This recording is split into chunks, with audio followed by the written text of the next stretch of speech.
Hello and welcome everyone to the stream that will probably be a little jank like last time, but probably even worse because trying to present this is going to be a nightmare. But we're going to do our best, guys. So welcome. Hello everyone. How are we doing? I can see everyone in the chat. 1 second. Let's see if I can see any members. Whoa. Okay, YouTube chat's going a little crazy. Can is here. Made it. Welcome, Can. How are you doing? Hello. Can I see any other members? Well, Stream Elements. How are you doing, Stream Elements? Thank you, Top Ad Leader. Oh, Reggie, thank you very much. I appreciate that. It's a jumper, but yeah, it's quite nice. Okay, can I see any other members? Not right now, so that's fine. So yeah, I can see tons of hearts in the YouTube chat. I can see other people, of course, in the chat. I can see Mew, NYA Girl, Blank, hello, Cinnamon Roll, Cinna, how you doing? Kayla's, how are you doing? Welcome. No Name, how are you doing? Mir, welcome. How are you doing? Mir is a member. We should probably get Mir up on the screen.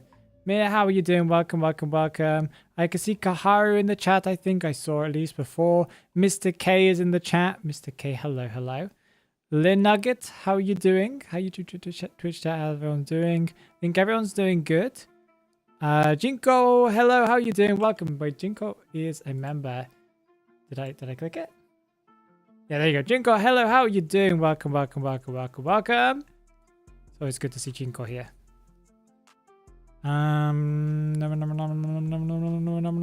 missing anyone? Twisty, how are you doing? Hello, Twisty. I'm sorry I didn't say that. Imad Hex as well. Hello, I think I saw you at the beginning of the stream. How are you doing? I saw you in the chat. Even if I don't speak in the chat, I do keep an eye on it at the beginning. Pie Clue, how are you doing as well? Hello. Okay.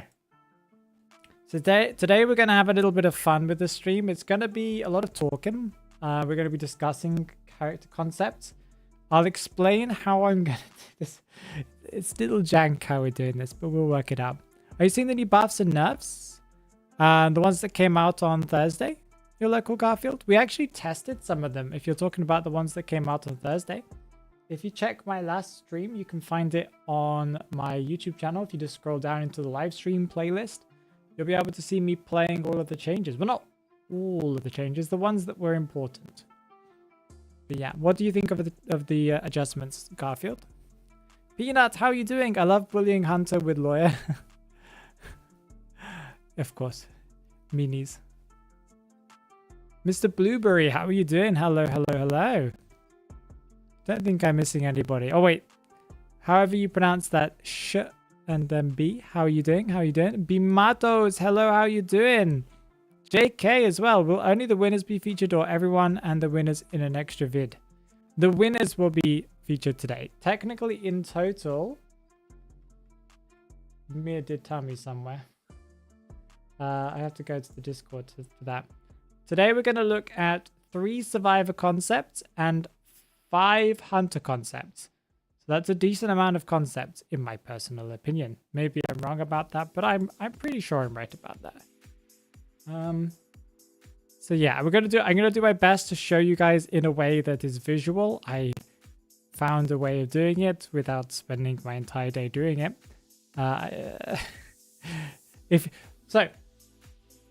I'll ask you a question, guys. I want you to try and put yourselves in my position, okay? You get given a wall of text, multiple pages of text. You need to somehow make that visual for a stream. What do you do? Apart, because just putting the text on the screen is everyone just leaves. So what do you do? People are here to watch gameplay. We have no gameplay because these characters are not real. What do you do? My solution was PowerPoint. So I used AI to make a PowerPoint for me in 1 click. So that's how it's going to work. It's not perfect. It is missing a little bit of the stuff that was put in the text. But I will have the actual text document in the background. So anything that's missing, I'll add it. It's literally the best way. I'm not manually copying and pasting and making things like that. It would take me an hour. It took me 5 seconds to do it with AI. It's not perfect, but it's better than nothing. So let's show you guys how this all works. 1 second, I have it set up here. 1 sec. I think I have to go over here. Yeah, there we go. There it is.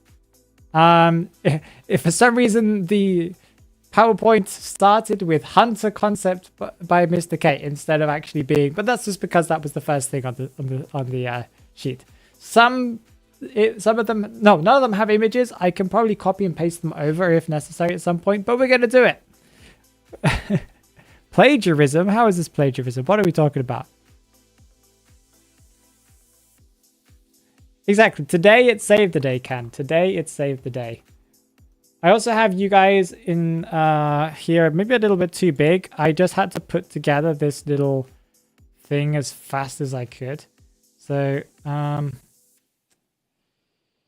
solutions. I have no solutions. Okay, you'll probably see something appear above me whenever the song changes, but that song, yeah, but that's fine. We're just going to imagine that that's normal. There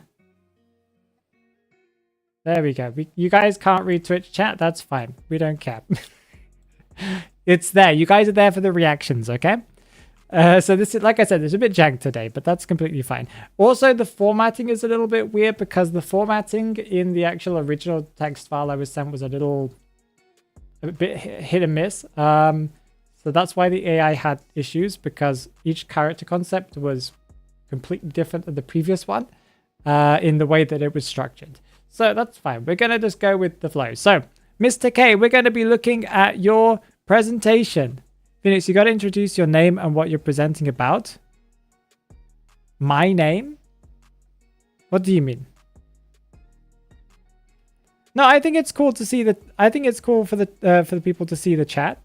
That's there's the reason why I have the chat here, so you can see, you know, responses. Not all of the images are white mirrors, so you know, it's just for right now. That's just how it is. Okay, so Mr. K's character concept. The character alias is called, so the character's name essentially is called the after image. Cool name. I like it. Definitely deserved just that. Already wins me the goal here. I haven't read any of these concepts. This is my first reaction, by the way. I've completely remained spoiler free. Okay, so alias, the after image, name Tersiak Akernom. I'm just trying to see if that spells something backwards. It doesn't, as far as I can tell. It probably is an anagram for something, but that's fine. If you guys have an anagram thing, that's fine. Okay, let's bring up the traits and stuff. So like I said, a little buggy. It is missing some stuff. So this page is the collection of external traits. Okay, it doesn't say it, but external traits. External traits. Oblivious presence. Survivor's fear radius is less noticeable and audible. So it's a quieter and noticeable. So like not as bright heartbeat. Interesting.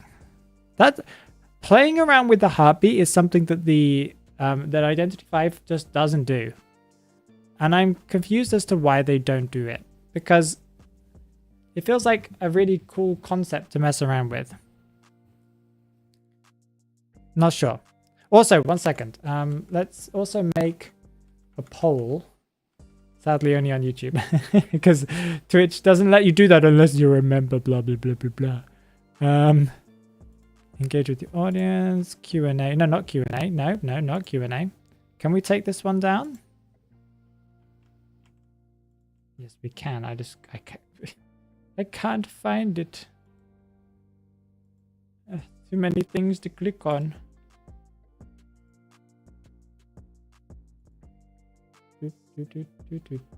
Why can't I start a poll? End poll. There we go. Start a poll. So this character is called the after image. Let's put opinions. And we'll have good. Oh, we'll have great, good, and meh. Okay? We already know it's a winner, so, you know, that's not what we're asking here. But we just want quality of the people in chat. Does that sound good? Okay, so let's continue with where we were. So it has the ability to reduce the heartbeat. Okay, just how strong it is, not the radius as far as I can tell. Okay, common sense. Survivors will now have a sanity meter by them. The higher the meter, the more insane they are. Insanity is gained if survivors get hit or look at the after image, but can gain sanity if other survivors are nearby. So this reminds me a lot of Doctor from DBD. The same kind of thing exists, except for the fact that when you look at them, you don't get insanity. But okay, that's kind of cool. I can already imagine this character would look pretty creepy.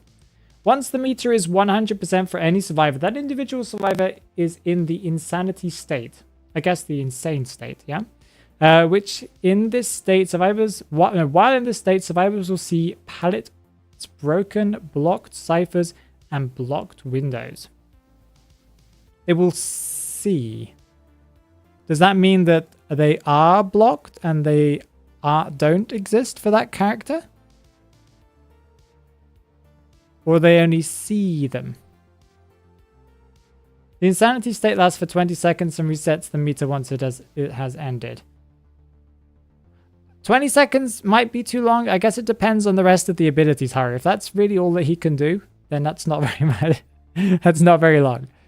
It also means they're blocked. Okay, so you see pallets broken, you see blocked ciphers, and you see blocked windows. And that means you are affected by that too. Okay. The insanity state lasts for 20 seconds and resets the meter once it has ended. Hits add 15% while looking adds 1 per second. Okay. Okay, I think that the maths work on that to me. That's pretty difficult to get to the insane state. Because you have to be looking at the hunter for 100 seconds, like physically looking at them. Or get hit however many times that is, a lot of times. For you to go to 100. So I would say that's a pretty decent payoff. For 20 seconds and then you get reset. Fair enough, because then you have to spend another 100 seconds. Okay. Isle of Illusion. For each cipher machine completed, slightly darken the environment. Ooh. We're affecting the maps too. I'm not sure if you guys can see that. Wait, is that not here? No, that's not here. Sorry, guys. Okay, that's not on this thing here as far as I can tell. But there's an extra passive ability that is Isle of Illusion. So for each cipher machine completed, the map slightly gets darker. Poor mobile players. That's all I can say. I feel like this would not be added to IDV because of the effect that it would cause mobile players to be at a disadvantage. But fair enough. Like, if it were just a PC game, I think that would definitely be a concept. Okay. Zero presence ability. I'm excited to know. So already he kind of makes you, he blocks ciphers and makes you not be able to interact with stuff. But that's only when you're at 100% insane for 20 seconds. So not very viable at the moment because essentially the hunter, everyone would have to look at the hunter for 100 seconds to be able to be affected by this. So at the moment, that's only a nice passive ability that, you know, annoys survivors from time to time. Mostly the person who's kiting and not anybody else because nobody else is physically anywhere near the hunter. So, zero presence ability. Shady, let me just make sure I'm not missing anything. Shady remnants. The after image can set up to 3 identical copies of itself within a 22-meter radius of it. That's a very specific number. Have you done the maths on that? Starts off with 2 at the beginning of the match. So you get 2 and then you regenerate them more, I guess. Upon placing a copy, it will emit its own fear radius and red light. So it's like a fake version of you, but can't move. Masking over the real after image's radius. Wait, what? Wait, you mean that... You mean that you lose your own radius? They aren't active until 0.75 seconds after being placed. Yeah, it was hard to make things not too OP, but not too weak.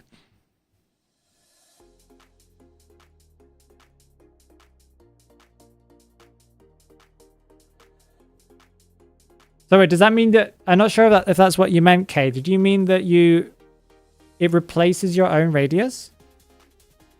I don't know. Either way, let's just imagine it does. Let's just say in, best case scenario, right? Copies cannot move and do not have any collisions. So survivors can go straight through the copies. Okay. Copies last for 120 seconds. Okay. If a fourth copy is placed, the oldest copy gets removed. Wait, so you can have 3 copies around the map. Oh, yeah, that was it. Yeah. Gain a copy every 40 seconds. Copies also add 1% insanity, but at a slower rate of every 2.5 seconds while within fear radius. This can't be effective boosted by other copies, but allows for more coverage. Okay. What's the counterplay? That might be like the most insane ability ever, because you just drop something for 120 seconds and survivors will just slowly get to insane levels, meaning it's like you've essentially just drop a couple of them around the map next to the cipher machines. You could set up a really easy 3 cipher at the end game that would be broken. It's like a worse version of Naiads putting a cipher machine underwater, but because it doesn't happen very quickly, but you can just drop them down and not worry about them. So and you don't have to ever come back. So that's kind of I think that's probably the craziest ability here at the moment, from what I can tell, because that's just like map pressure times 1,000. I think.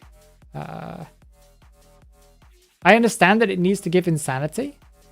Insanity every 2.5 seconds. So how long would it take? Well, you're imagining that survivors have got hit already. It's like at some point, survivors are just not going to be able to decode for 20 seconds. And then when they get back to decoding, they'll just start the meter up again. And if the hunter comes anywhere near them, they go doo-doo-doo-doo-doop. Meaning that the hunter just can patrol back and forth. And if they have abnormal, it's crazy. Okay. Anyway. That is the 0 presence ability. So first presence ability. I'm liking this concept. Map pressure. Cipher pressure. Well, it's not even map pressure. It's cipher pressure. Okay. First presence ability called Tearing Fate. Tearing Fate? One of the two. The after image releases a quick traveling black mist in front of it. I guess in a cone shape. Okay. So not in a line. In a cone shape. Any survivor that comes in contact with it will add 25% insanity to their sanity meter. Short wind up before released. Cooldown 25 seconds. 25 seconds. That's a long cooldown.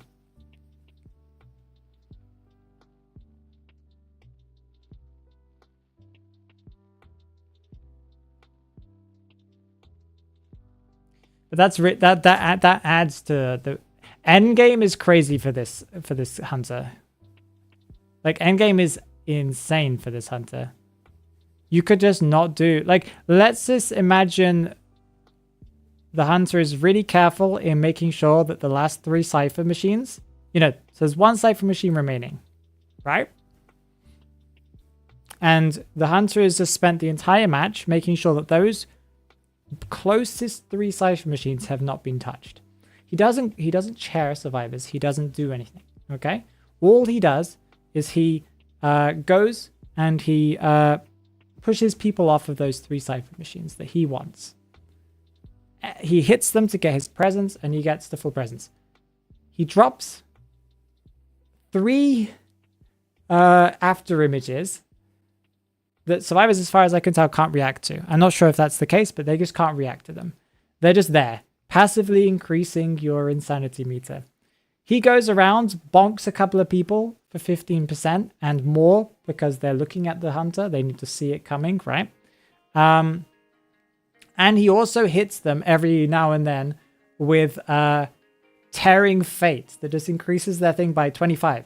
And whilst they're busy not being able to decode cipher machines or use pallets or windows, he just picks on survivors, whichever ones that he wants to. He gets one of them on, puts them on the chair, then goes back, abnormal some of the cipher machines that, you know, one of the cipher machines that has the most progress, because someone must have been decoding at some point. And then he just goes back and drops 3 of his after images and does the same thing. Bonks a couple of survivors. One of them goes to rescue the person. And he just uses their resources up slowly. Kind of crazy. Endgame, insane. Insane. Okay, I'm thinking this is very cool. Okay. First presence ability. Unraveling... Oh, wait, can you see that, guys? So the contact... No, what's this? Cooldown 25 seconds. Okay. I think it's the next page. No, it's not the next page. Okay. There's extra stuff that wasn't added to the thing for some reason. And that is first presence ability 2. Unraveling Darkness. The after image will now gain copies every 30 seconds and now can interact with the copies. Also, he gets his copies even faster and he can now interact with the copies. Okay. Teleport to a copy. This guy's broken.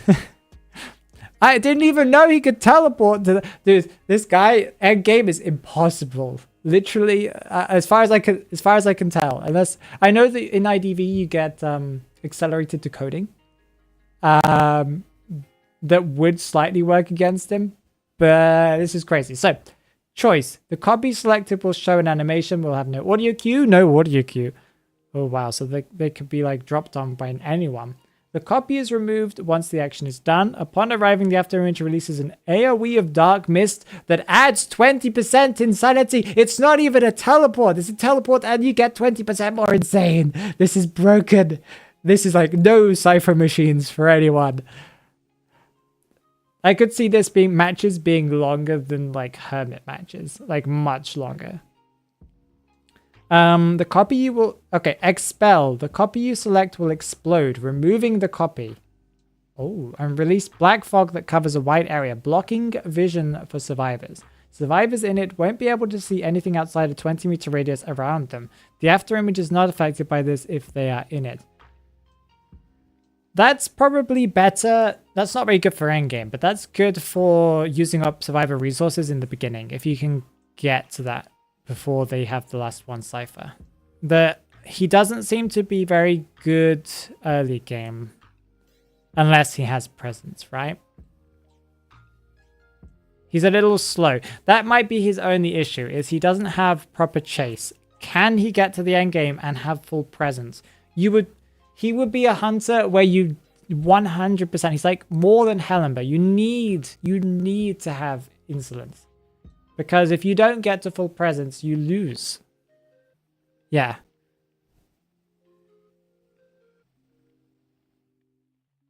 It's strong though. It's cool. It's cool. This guy is really crazy. Also, I don't think a full cipher control strategy would work in IDV compared to DB. At least counterplay would be stick in pairs, I assume, because insanity reduces with survivors nearby. Yeah, I don't know if it's clarified how that works, Mr. K. How does reducing by teaming up work? But the fact that you can teleport on people and give 20% and blast them for 25%, and if they look at you, they're gaining it, and they don't get a Q when you teleport to them, so they could be on a cipher machine, and it's all of a sudden it's like you're there. Yeah, it's pretty strong. Like endgame is pretty crazy. Okay. And for some reason, full presence also didn't appear on the presentation. But full presence, that's not everything, guys.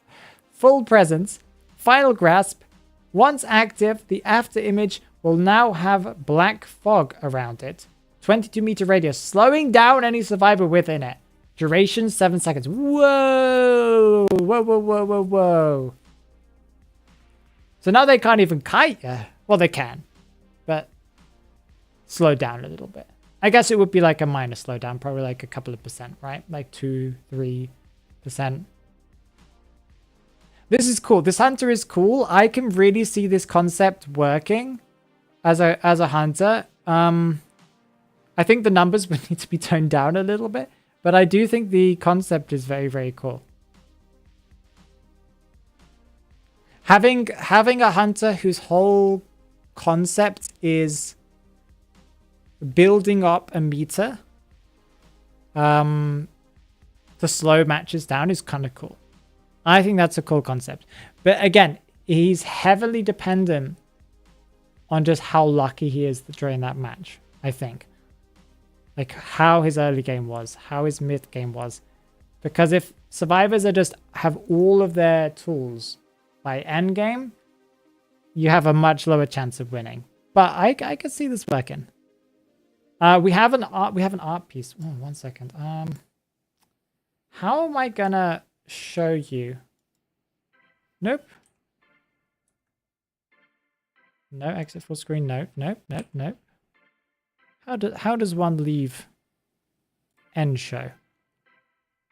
Okay, 1 sec. I might be able to just copy and paste. There we go. This is the concept art that was given by Mr. K. The art was made by I'm Wicked. So that is pretty cool. From current slide. There we go. It's a pretty cool art piece, right?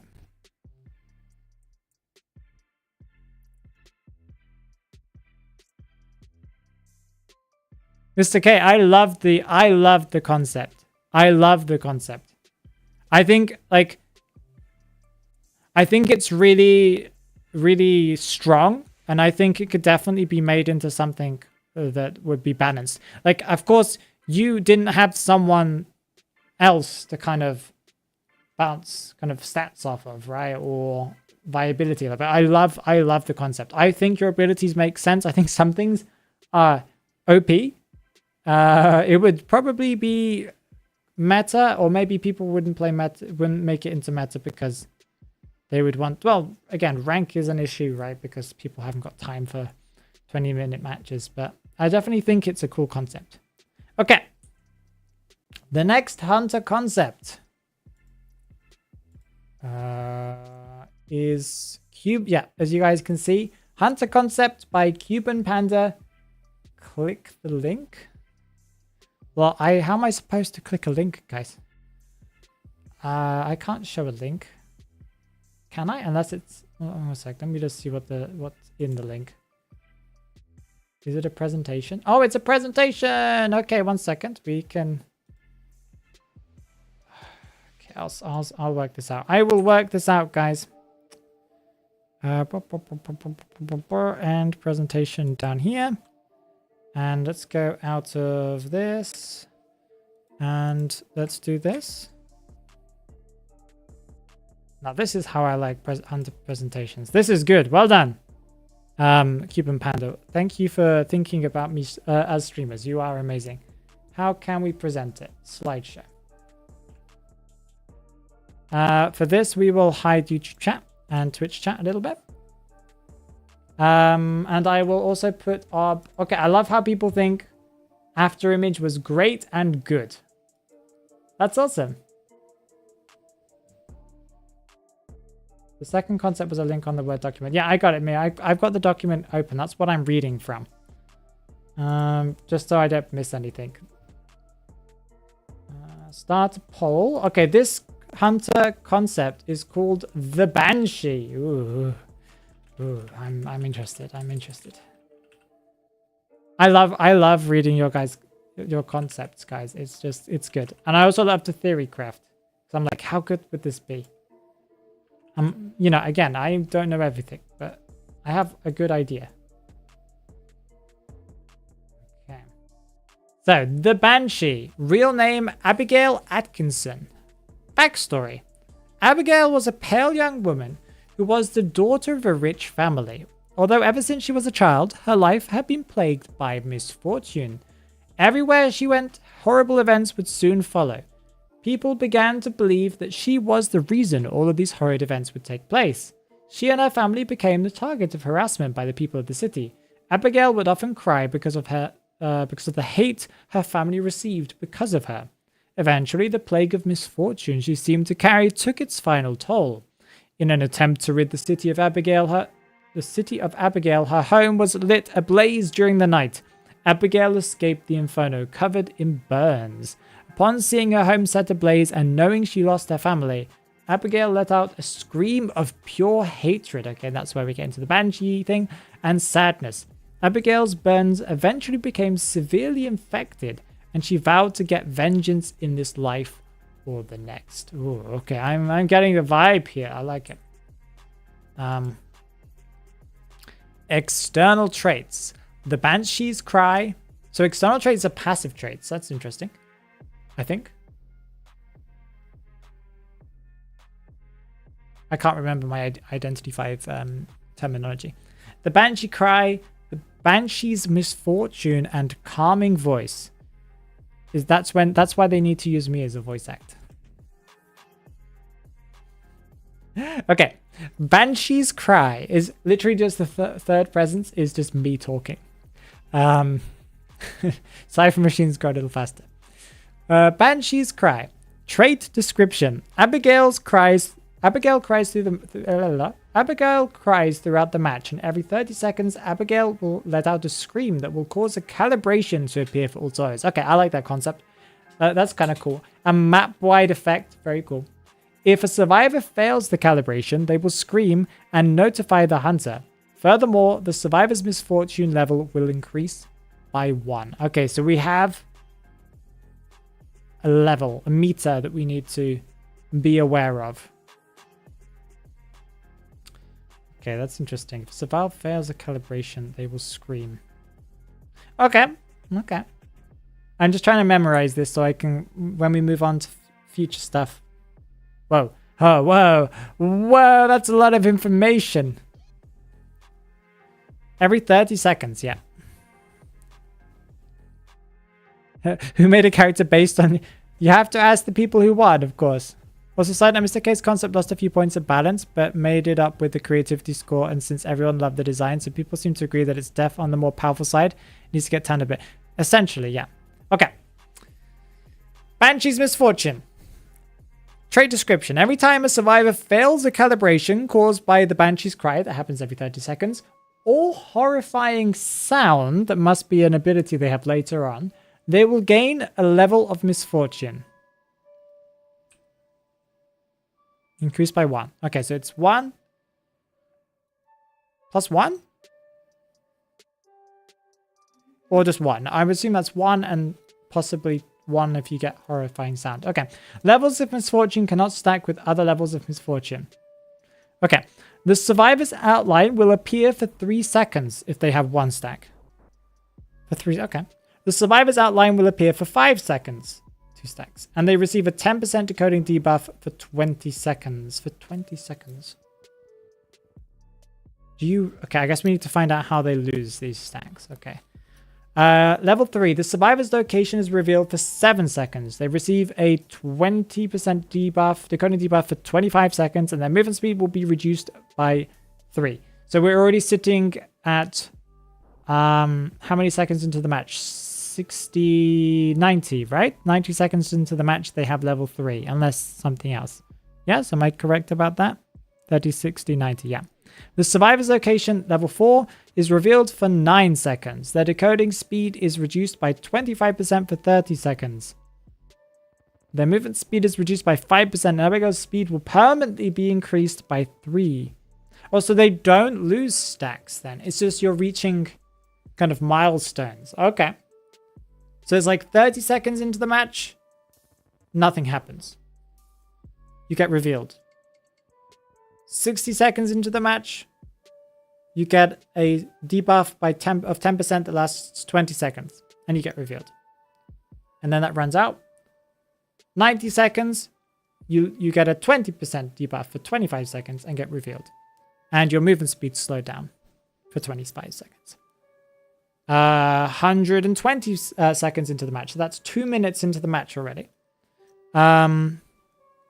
You're revealed and you have a 25% decoding debuff, and your movement speed is reduced by 5%, and Abigail gets faster. So 2 minutes into the match, most matches are getting to the end at this point, or have in some cases already ended. Kind of. So, okay, at this point, this is when Abigail gets a little bit more aggressive and people get slowed down a little bit. Okay. Level 5, so that's 150 seconds into the match, right? Yes. Survivor's location is real for 11 seconds. The survivor's encoding speed is reduced by 30% for 35 seconds. Their movement speed is reduced by 7%, and they will receive 1 hit of normal damage. So after 2 minutes and a half, nothing else happens. Okay. And that's without reading what's next, okay? Because I see there's something next that does affect it and reduce stuff. Every time Abigail hits a survivor, the survivor's misfortune level drops by 2. So it's not like you're getting debuffed that much, because if you're getting hit at any point, you're just being reset. That's sort of. Okay, that definitely does balance it out. I think even if this wasn't the case, I think it would be sort of balanced. Maybe not, but close to it. Okay, but anyway. The debuffs will continue from where they left off in the previous level or change to fit the new level they are in. If a survivor is interacting with something that would prevent them from doing the calibration check caused by Abigail, and this, again, this only happens if they miss calibrations. So if you're hitting them, you don't get affected by anything, right? If a survivor is interacting with something that would prevent them from doing the calibration check by automatically, if a survivor becomes incapacitated, misfortune drops to 0. Okay, so this seems pretty fair. This seems a little weak, actually.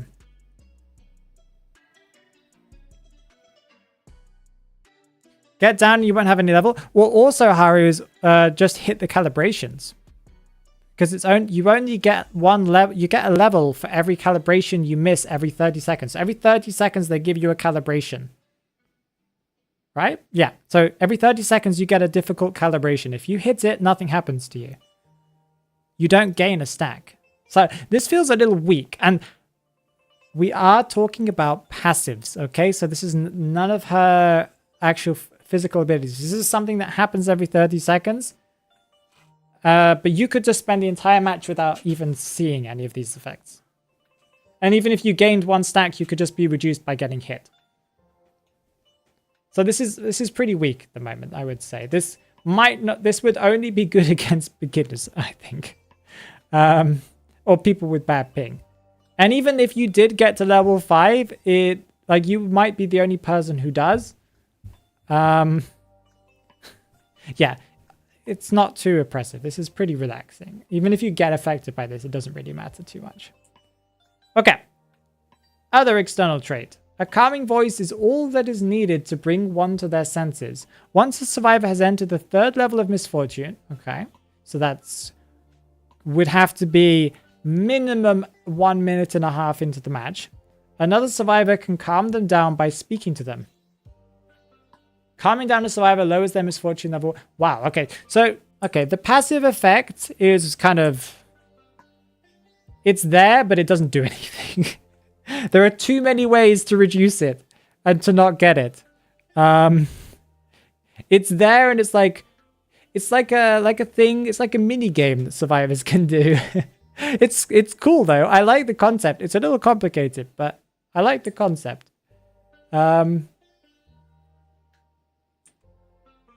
Even if they stand still, I think that's completely fine because you get to reduce it by 1. If you get hit, you lose another 1. There are only 5 stacks maximum. So if you get hit, you lose 2. Let's say you missed 2.5 minutes into the match. You've missed every calibration that you've been given. You're now slow and can't decode for very, very, very long. But then the hunter, hits you. And before that, your teammate just calmed you down. Was like, yo, subscribe to Phoenix on YouTube. It's all good. He has great content for you to watch. They whisper that in your ear. And then you're pretty much back to normal. So it doesn't really affect you too much. But that's fine. I think it's like a mini game.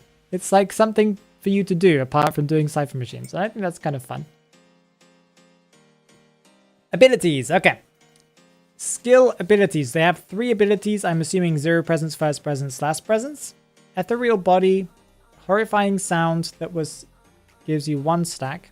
Ethereal being. Okay, so if horrifying sounds good and somehow gives you 5 stacks really quickly, then that makes it viable. If it gives you more, if it only gives you 1 stack, it's not too good. Unless it does something extra. Okay, maybe it damages you, and that's like, okay, cool. Ethereal being. Tier 0 ability, ethereal body. Okay, so this is how you start off in the match. I'm assuming people don't get a difficult calibration at the very beginning of the match, right? That's not how it works. You have to wait 30 seconds. I don't know. Anyway, Abigail enters an ethereal state. I think that's how you pronounce that. I don't know how you pronounce that word. In which she flashes in and out of the living realm. Okay, so she's kind of visible and not visible. Okay, she basically turns invisible for 2 seconds and then reappears 2 seconds. Okay, furthermore, Abigail has no fear radius or red stain during this state. Oh, so it's something you turn on. Okay, so it's not like... Okay. Okay. So she can lose heartbeat and fear radius. Abigail's movement speed is increased, not decreased. I was expecting to nerf that a little bit, but okay. Abigail's movement speed is increased by 10% in this state. Abigail stays in this state until the ability is deactivated by the player or an abnormal effect. While in her ethereal state, I guess she could just be a slower than usual hunter. And she gets 10%, meaning she gets to be normal speed, I guess. While in her ethereal state, she cannot attack, break pallets. Oh, okay. Balloon survivors or open lockers. So pallets are one love. Okay. After exiting the ethereal state, she has no fear radius or stain for 3 seconds. Her increased speed lasts 3 seconds after exiting the state. Okay. Abigail stops for 2 seconds to enter the ethereal state and stops for 2... Oh, so... Wait, can she attack? No, she can't attack. So you have to, like... You can creep up on someone, but then you have to go... Like, it's like, Wraith in TPD, but slightly slower, because you need to go, like, 1, 2, and then you can chase after them. Okay. So the survivor has time to react. That's good to know. Cooldown 20 seconds. Okay. That's a long cooldown, because once you've left your state, you have to wait a long time before you can do anything. But okay. It's kind of cool because you can creep up on them. I like that idea. Okay. Tier 1 ability. Horrifying sound. This ability is the most important in my opinion. If it doesn't do something crazy, then I think Abigail might be B tier or A tier. I love the concept though. I'm loving the concept. If I'm criticizing this from a... This sounds like I'm saying your idea is terrible. I just want to clarify that I'm trying to take it from like a viability standpoint, and I think that's what you would want me to do. You would want me to say, how good is this character? I love the creativity. Like, I'm loving all of your guys' ideas. There's a reason why you guys won, okay? I just want to talk about them, and I'm giving my first reactions to it. So Abigail can scream when she pleases as well. When she pleases? Wow, you guys got 5%, level 5, and you guys stop. Abigail can scream and make all survivors in a 30-meter radius scream, increasing their misfortune level by 1. It's not good enough. It's not good enough. It doesn't do anything else. And if people have been not missing calibrations, if everyone's been hitting calibrations, then that just puts them to level 1, and that literally all that does is reveal them for 3 seconds. You would have to chase a survivor for what? That's 10. Well, let's say it's 20 seconds. It's not 20 seconds, but I don't want to do maths. Okay, so it'll be 20, 40, 60. 60 seconds chase would affect them how? A debuff of decoding. So you're chasing a survivor for 60 seconds, give or take, a little bit less. And if you always hit them with this ability, their movement speed would be reduced by 3%. Until they get hit. So technically, if you chase them for 60 seconds without ever hitting them, so they're full health, and you use your ability and they always got hit by this ability, they would be reduced by 3% until you hit them, and then at that point they would be back to normal again. Essentially, they would be revealed, but that's it. Okay, so this is why I'm a little worried by this ability. Okay. Okay. I love her bride-looking skin, but I'm still... What are we talking about? Okay, so that's cool. Anyway, so let's talk about Ethereal Being, Tier 2 ability. Abigail can now become a complete Ethereal Being. Abigail enters an ethereal state in which she flashes in and out of the living realm. She basically turns visible for 4 seconds and then becomes invisible for 4 seconds. Ooh, wow. Okay. Being full presence makes her chase a little bit better. This is what I'm worried about. I'm worried about the fact that her whole level thing just doesn't do anything. And it feels like a bit of a gimmick. But let's see. Okay, anyway. Because this seems like this is what makes her good. Or this is what makes her playable. Maybe not good, but playable, right? Furthermore, Abigail has no fear radius or red stain during the state. Abigail's movement speed is increased by 10% in this state. Okay. Becomes immune to 1 abnormal effect in this state. Oh, okay. So she has like a token. Okay. Abigail stays in the state until the ability is deactivated player or an abnormal effect. So she would need to be affected twice to be able to remove from this state. But she can't attack. She can't balloon. She can't break pallets. She can't open lockers. Lockers? OP. Okay. After exiting her ethereal state, she has no fear radius. For 5 seconds, it's extended. Okay, this is all just extended stats. Abigail stops for 1 second. Oh, so she can get out of her invisible state a bit faster. Okay. I think this is the minimum to make her, like, okay to play.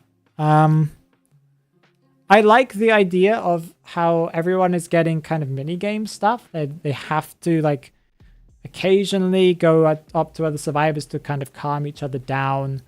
They have to make sure they don't miss calibrations. But that's it. And they have to also be aware that there might be a hunter coming near them. They can't hear. That might be the most valuable thing. I think it's cool. Extra note. Survivors who are in the down state, ballooned, or on a rocket chair will not be affected by Banshee's cry. Oh, okay. During Ethereal's being, Abigail is immune to 1 instance of an abnormal effect. Stun, knockback. Think of this as an excitement. Yep. Abigail enters the ethereal being mode. Enchantress goes for a stun. Abigail isn't affected by the stun. Yeah, okay, we understood that, I think. Abigail has a fast movement speed, fast attack recovery, a normal pallet speed, breaking speed, and a slower than average pallet breaking stun recovery time. Okay. Pallet stun recovery time. I came up with that. It comes at all time. I like it. I like this concept.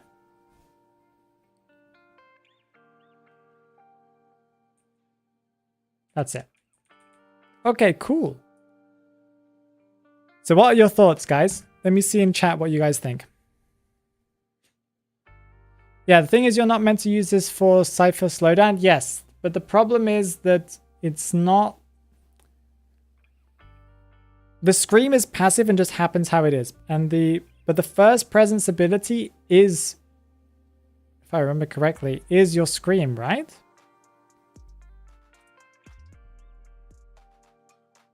Second, where is it? Yeah, she has a chase ability that's invisibility, and she has a scream ability that she can do whenever she wants to. A presence 1. So it is a chase ability. You have to use it as a chase ability because you have to. What else are you going to do with it? Yes?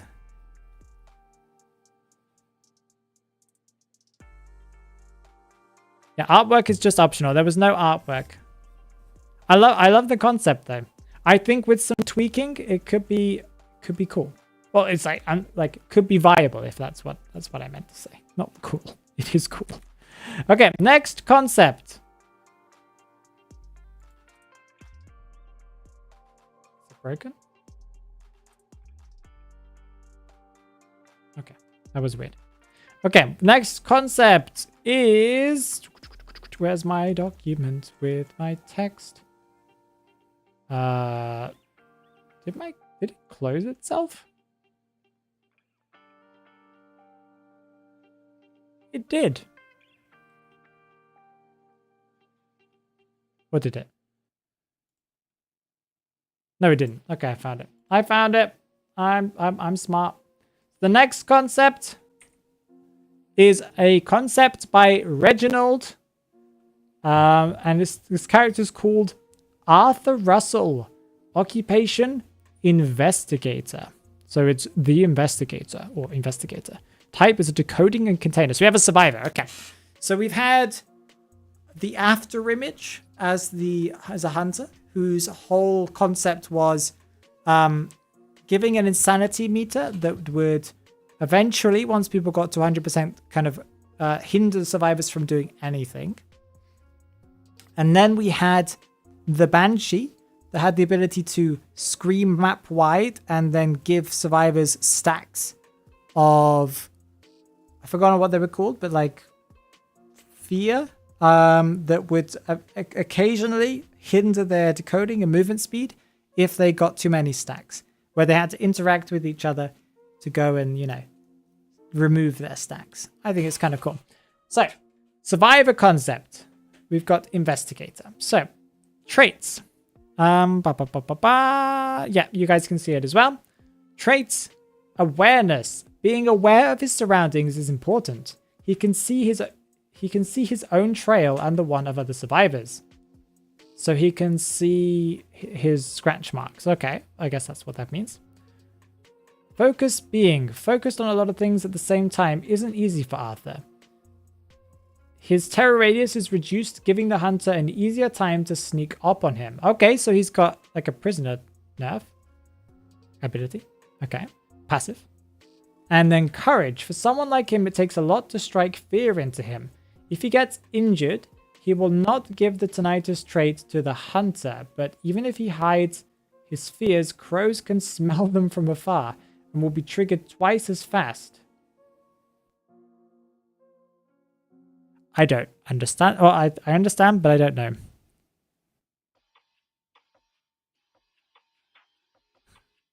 The one the AI did, it's because this is how it's formatted, Mir.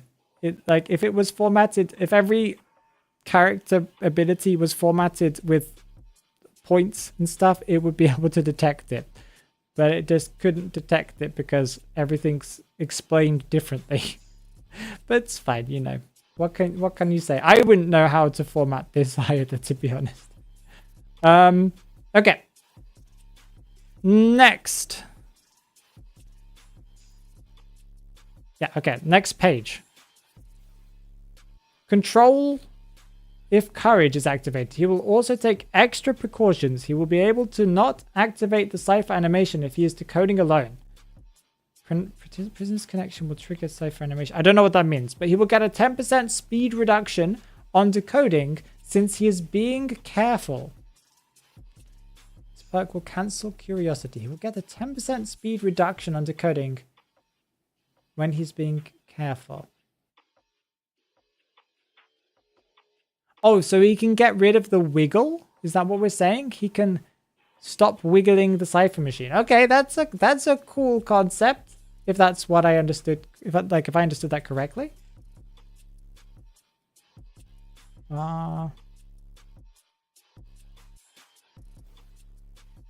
so I'm just making sure that I'm reading. It's kind of weird, the format. I don't understand if I'm looking at abilities or if I'm looking at. I'm not looking at the presentation. I'm looking at the text. I don't know what I'm looking at. Like, I don't understand if this is an ability or a passive.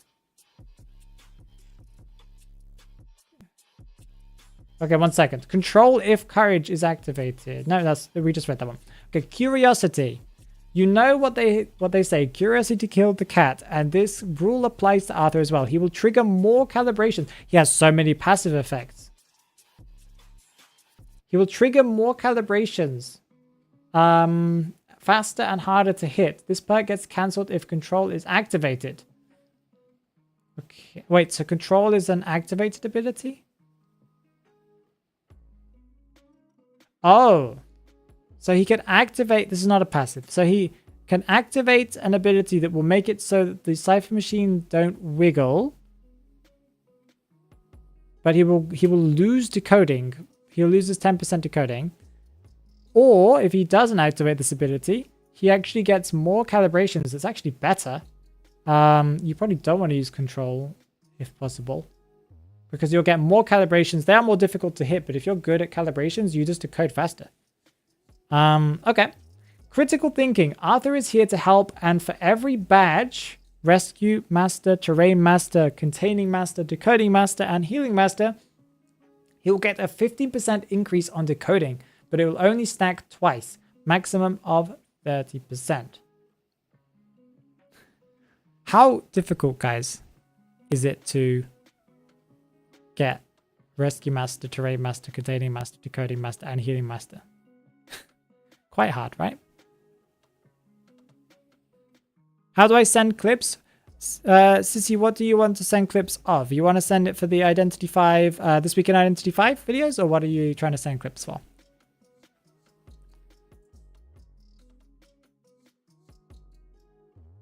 Okay. Critical thinking, good. Okay, magnifying glass. He always has trust. He always has his trustworthy magnifying glass on him.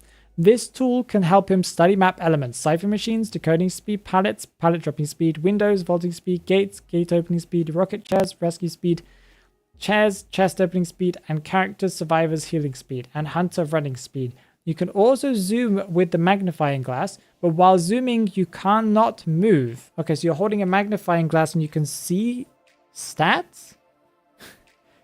It will let you see further, and you can zoom in with it, and it will let you see further to be able to investigate from afar. So it's like a telescope. You will be in first person with zoom effect. It's like using a spyglass. Okay, so you can like see things from a distance. Okay. I'm not sure how viable that is. It's not viable because hunters...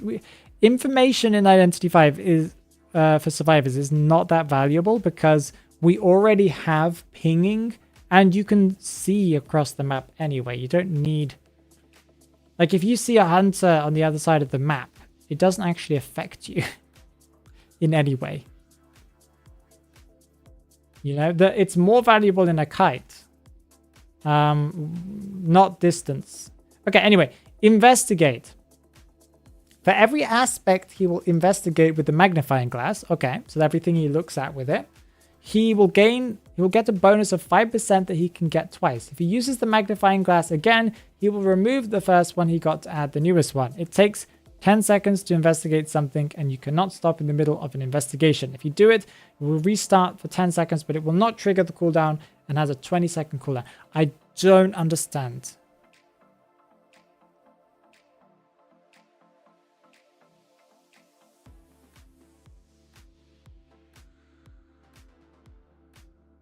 So like if you investigate... oh, is it like if you investigate a window, you will get a 5% vaulting speed? If you investigate a pallet, you get 5% vaulting pallet dropping, but you only get it... or you can get twice. You can up to 10. Okay. If he uses magnifying again, he will remove the first one you got to add the newest one. So you could go 10% for one or 5 on 5 for two different things. Okay. Interesting. Complicated, but I got it. And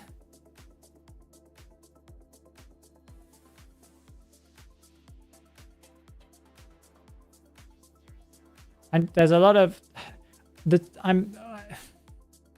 a lot of text and I'm trying to understand what it is. Okay, this is his lore. I'm not sure if you guys can see. No, you can't see his lore here. Arthur Russell is a young and smart guy who learns fast. He was really good at finding things and helping others. So when he graduated, he became an investigator. He was good at it and even had help from others. His investigators were Volker Berlgund, who was looking into Lakeside Village on the request of Fiona Gilman. However, after not hearing from Volker, he sent a second investigator called Chris, who was unable to find any of the oddities mentioned by Volker, nor could he find Volker himself. All that remained was an abandoned village and mine, as well as a polluted river near a burned plantation. Mike Morton hired Arthur Russell to investigate Natalie, Her upbringing, her life before the circus. Okay, we're talking about real characters here. I was like, who are these people? Well, I was like, I know Mike, but I was like, Arthur Russell? Should I know that name? He also asked Arthur to investigate Muro. How do you pronounce Wildling's name? Muro? But later, they cancelled their deal after helping Muro fake his death, which seems to have been a fire. After the Hullabaloo tragedy, Arthur investigated the Faceless, who he discovered was actually Sergi. It's Muro. And we do have a concept art here that I will show you guys right now. 1 second. There is a concept art. I think it's cool. Oh, did I not put a poll in the chat, by the way? 1 second. I'll give you guys a quick poll. What was the name of this character? Not the detective, it was... Was it the detective? I lost it. 1 sec. The Investigator, I think maybe it was the Investigator. Yeah, it was Investigator, sorry. Investigator. Great. Good. Meh. So if you guys want a rundown, if you completely lost track of what I was trying to explain, because I got a little lost. What he does is he can stop the wiggling siphon machine action. So survivors can't see, or hunters can't see the wiggling siphon machine. Or he can decide not to do that, and he will get calibrations, and he'll get them faster and more difficult than you usually do for normal survivors. He also decodes slower if he's not wiggling the siphon machine. Okay, then he has the ability to look at things on the map, and if he looks at like a window, he gets a 5% vaulting speed, up to 10% if he looks at it twice. But if he looks at a different object, he instead removes a stack from his whatever the previous thing was. So window, or window palette, and you both get 5% on either one. He can also use his magnifying glasses like a spyglass to see from a distance. Cool.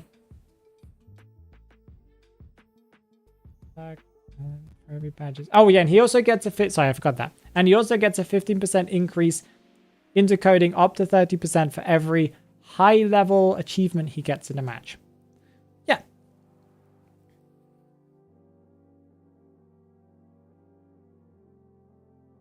Okay. Next up, we have Survivor Concept by It's the Taco. I love the name. Okay.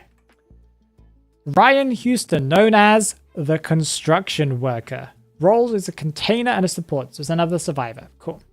Trait, Repair.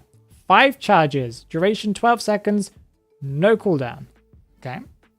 Carries around, I like this is clear. I'm liking it. I'm understanding how this works. Carries around a construction belt with tools that can be used to fix, build, and upgrade. When the hunter destroys a pallet, I can already see where this is going, a wooden shard is dropped at its place. The construction worker can pick it up. Okay, okay, yeah, I understand where we're going now. I was expecting something a little bit more in that place, but okay. After collecting 3 shards, fair enough, he's able to build a reformed pallet at any destroyed pallet location.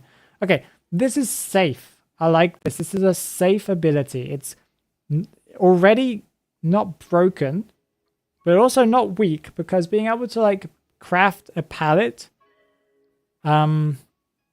essentially where back again, you could like recraft shack pallet or Leo's memory factory pallet. It's broken, you just get to rebuild it. I like that. That's cool. But it's not like you can do it every single time. You have to collect, you have to build up for it. So this survivor has to do something for it. I like that. Okay. What's this? Fragile yet sharp. Okay, this is another ability, I think. Fragile yet sharp.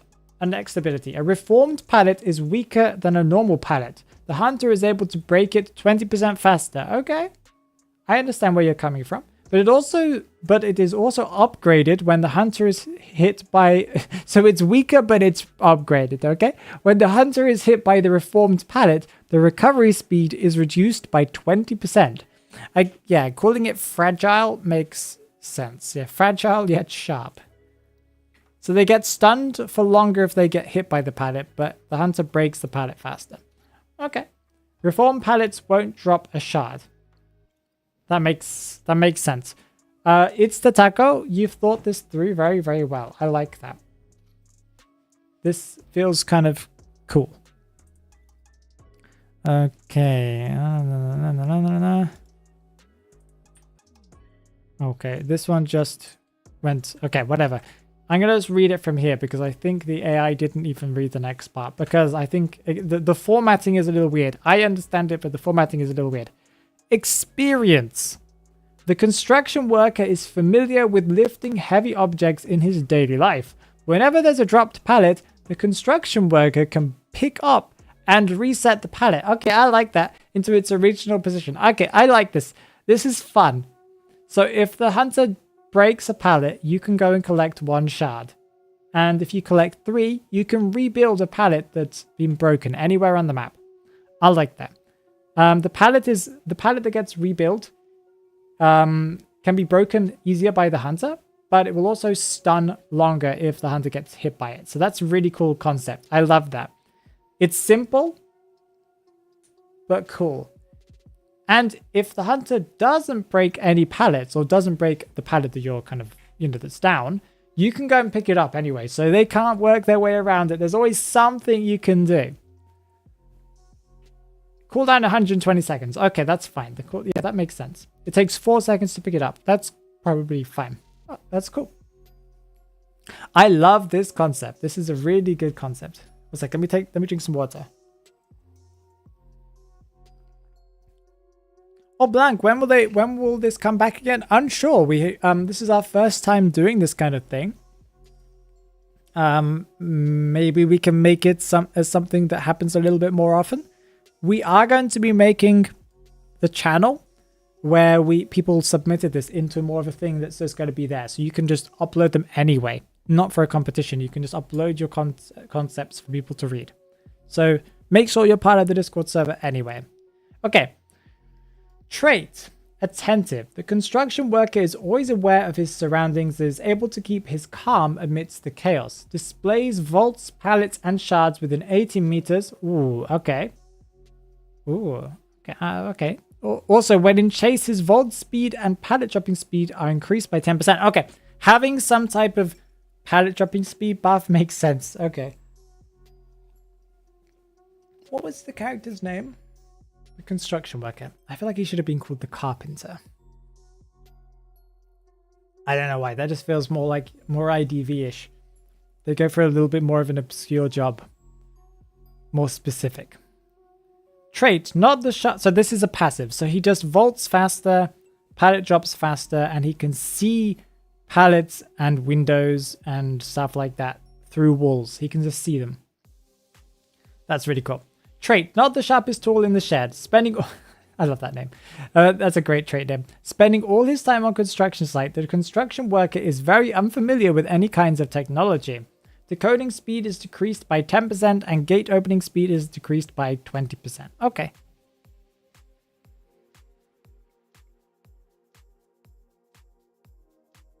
Yeah, I agree, Mir.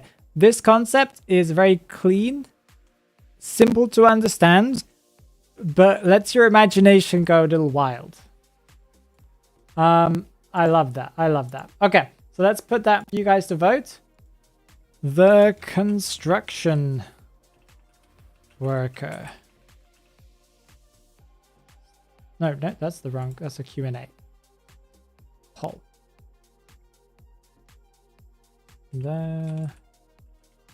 I love this one. This one might be my favorite. Construction at the moment. Construction worker. Great. I do love all the concepts we've had though. They're all very, very unique. And definitely lets my imagination go like, oh, I could see that kind of working. But this one feels like it's just clean. And I don't know why. The cleanliness works for me. Razor Plates, how are you doing? Welcome, welcome, welcome. Yeah, Netties, please watch this. Okay, next concept that is a little bugged here. I'm sorry about that. Also, let me just make sure that Twitch chat and YouTube chat are appearing again because you guys can be here. That's completely fine. Also might shrink you guys down a little bit.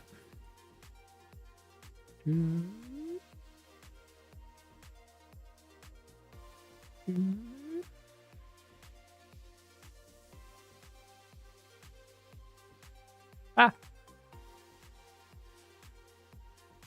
There you go. That's nice, right? That's good. That's better. Okay, so the next concept is Hunter Concept by Soup. It doesn't say it. It should say it, but it doesn't say it. Hunter Concept by Soup. The title, The Whispering Woman.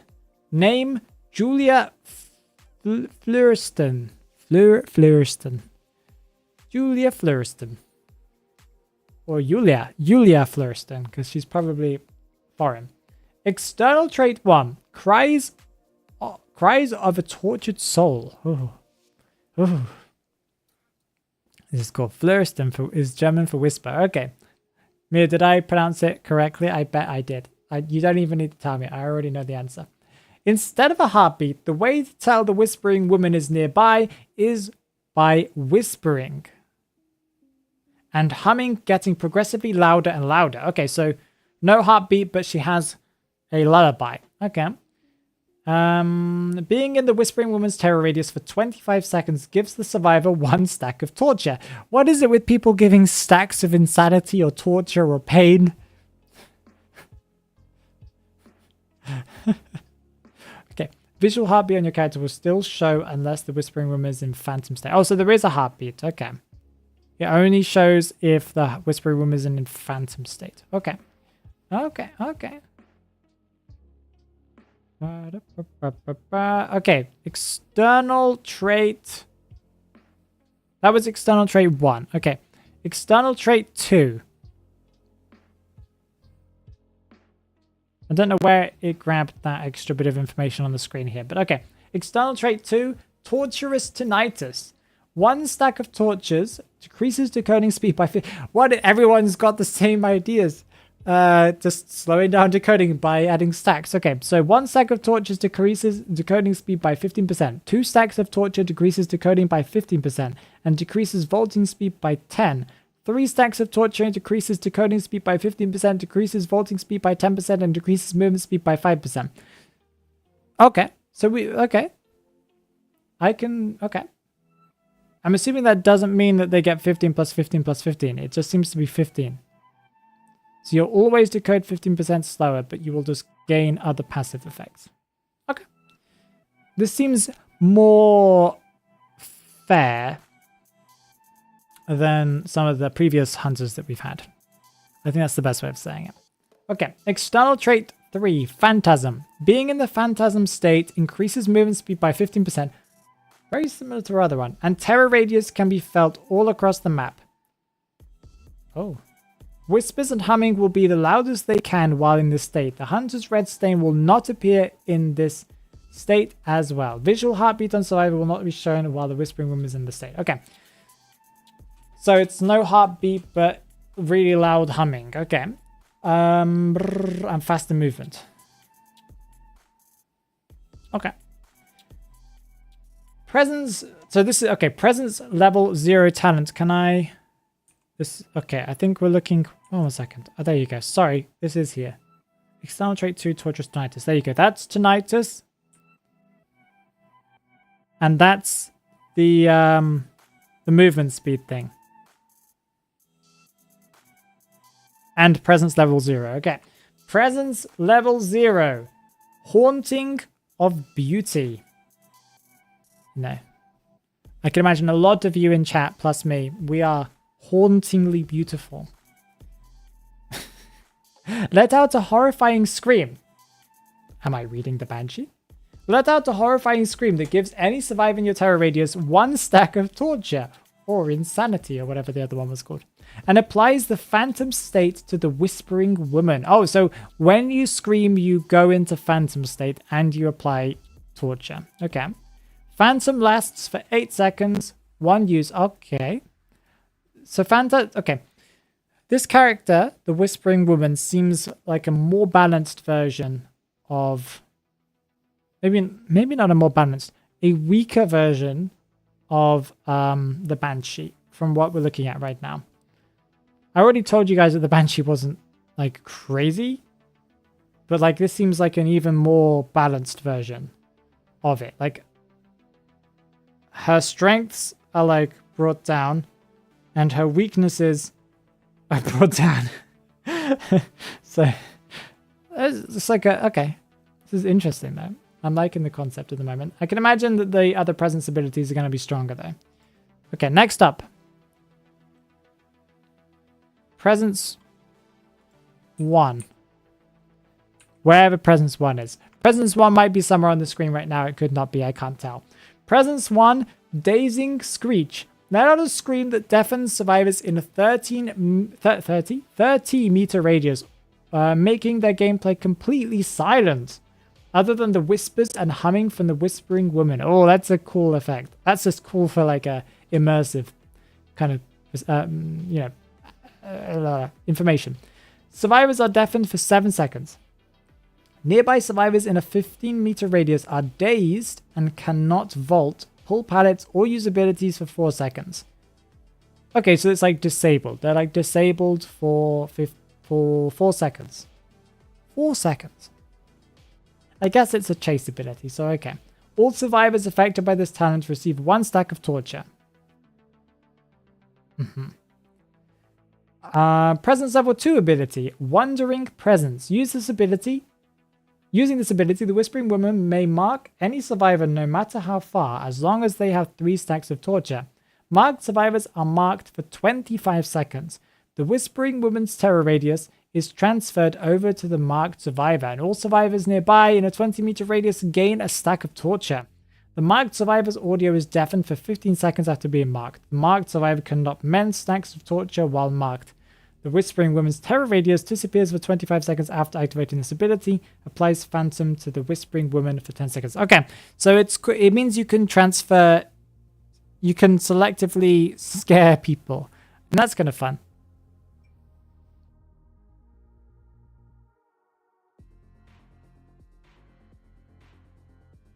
Okay.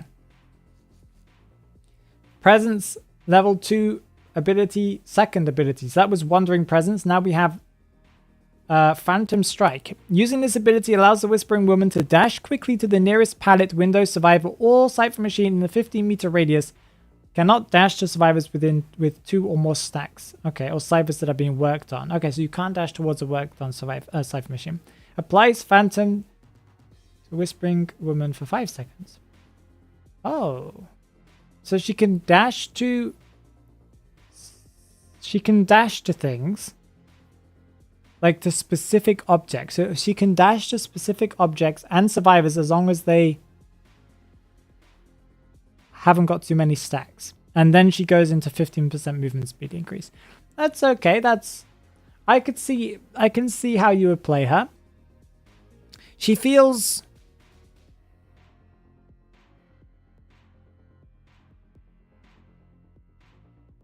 I'm just trying to work through in my head how she will be played. Cool though. Okay, anyway, that's cool. There you go. You guys can see it here. How to get rid of stacks of torture. Survivors with less than 3 stacks of torture can go up to another survivor and help relieve them. It's all about, everyone's concept has been go up to somebody else to remove your stacks. I like it. 3 hunters are essentially, we could take aspects from each one and craft the After Banshee Whispering Woman. That's the name. And we could create a balanced thing that would actually work. I think it's really cool.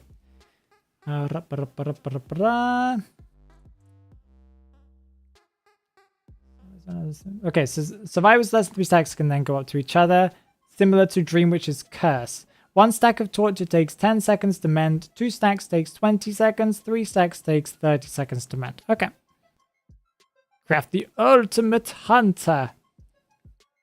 Working on a cipher machine helps relieve torture. Work on a cipher machine for 10 seconds to mend 1 stack of torture and 25 seconds to mend 2 stacks. It takes 35 seconds. Okay, that is a problem. Decoding gets rid of your torture stacks. That means that your torture stacks don't matter. Okay, that single line of text, I think, has just brought her from playable to unplayable. Apart from the ability of being able to dash to windows and cipher machines. That's like the only playable thing she has now. I feel like... yeah, that's a problem. But I like the concept though. Okay, anyway, let's talk about her story. Short backstory. Julia was one of the most beautiful and wonderful people in the town of Lakeside Village, I guess. Her beauty seemed to bless every passerby and enchanted them. One foggy night, Julia had to meet with a secret someone, a secret nobody else could know about. Julia's beauty and charming natures aren't natural. A secret witch had been making her seem so beautiful. Once one of the townspeople discovered her secret, they had the town hunt her for dealing with witches. Before Julia met her demise, she yelled out to the gods watching over Lakeside, begging for mercy. Now, sometimes in Lakeside Village you can hear a faint humming and soft whispering. Some say they are the Whispering Woman's doing. She still to this day haunts the grounds of Lakeside Village to eventually find the ones who murdered her. She will forever haunt... unjustified, maybe? She will forever... it's justified that they... it's justified that she might be angry that they murdered her. Okay. She will forever haunt those grounds until her murderers have been killed by her hands. Even though her murderers are long gone, she is stuck here forever. She's a witch. She's the customer of a witch. This is how I believe she would look like. Okay. AI art. Okay, I love it. AI art is the best way of doing these things, I think. This is a crafted version of the Whispering Woman. Cool. What do you guys think?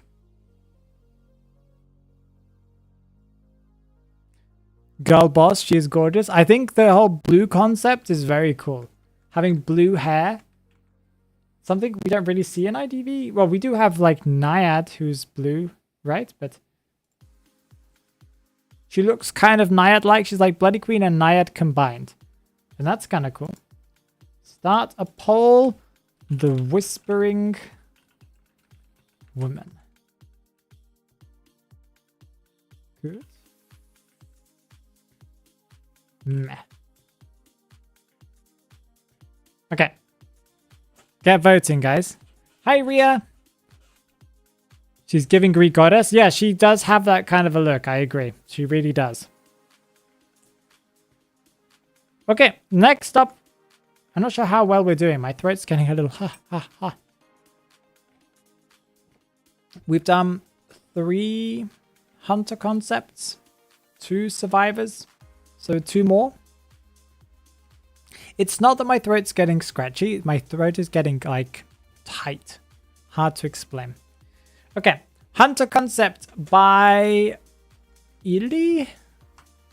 How do you read this name? Really? Sorry, really. Hunter concept, The Dreamer. Name, Milena Liss. Milena Liss.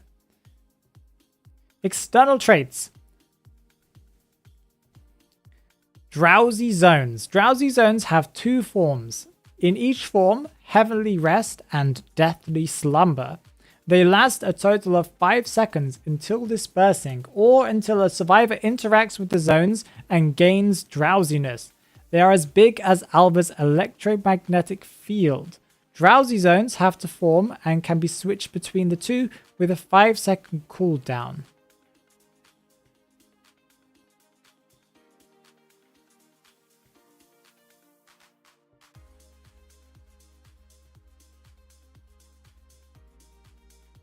So you create a small field on the ground that if a survivor goes in, they get the effect of drowsiness, whatever drowsiness is.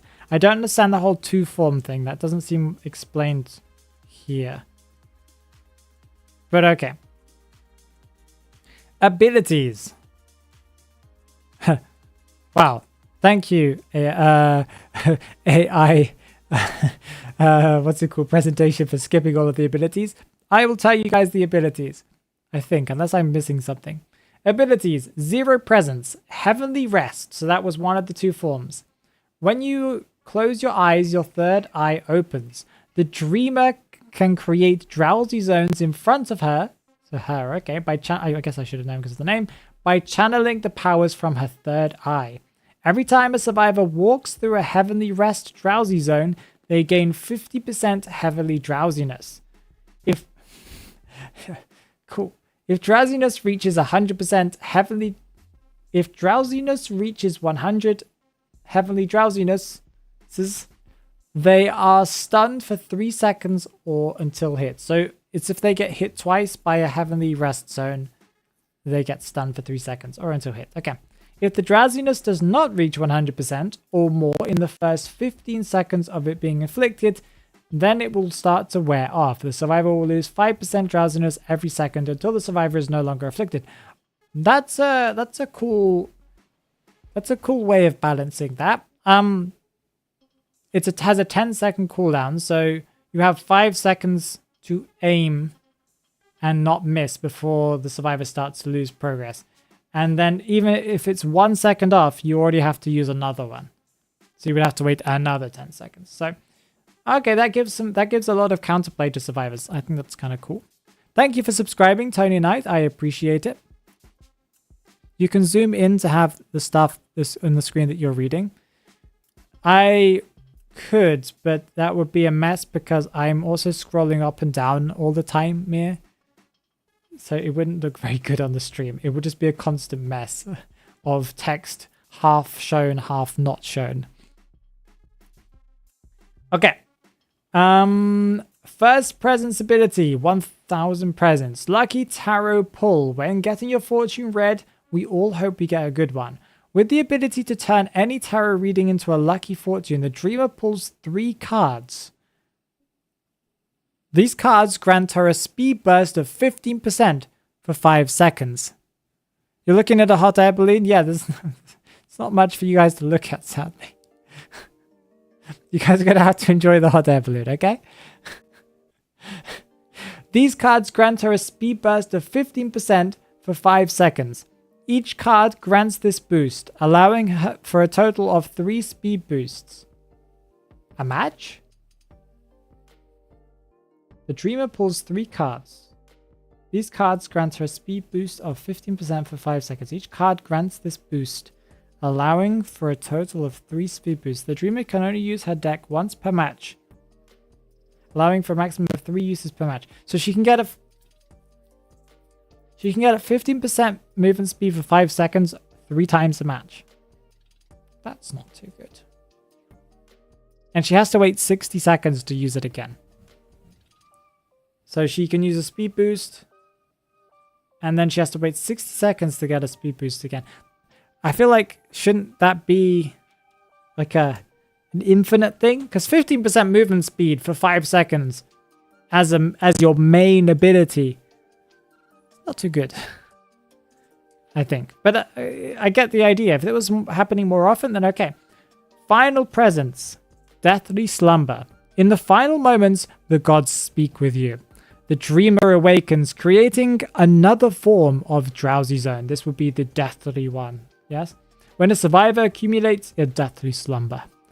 The survivor will... So, when a survivor accumulates 100% deathly drowsiness, the survivor will take 0.5 damage, so half their health. This drowsy zone works the same as a heavenly rest drowsy zone. So when you're at full presence, if you blast them, you will deal damage to them. But the cooldown is 20 seconds.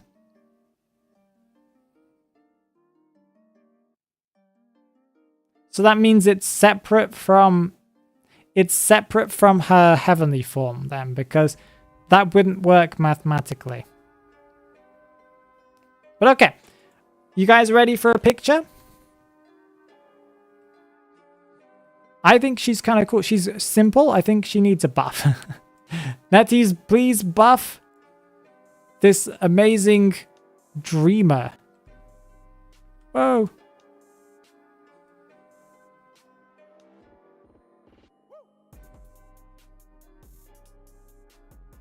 You're a visual learner? I'm not showing you guys this text document, guys. I'm sorry. It's just it would be a mess to look at, and I don't want that. Sadly. Plus, it's kind of got a lot of other stuff on it as well, so let's not deal with that. Okay, next up. We have...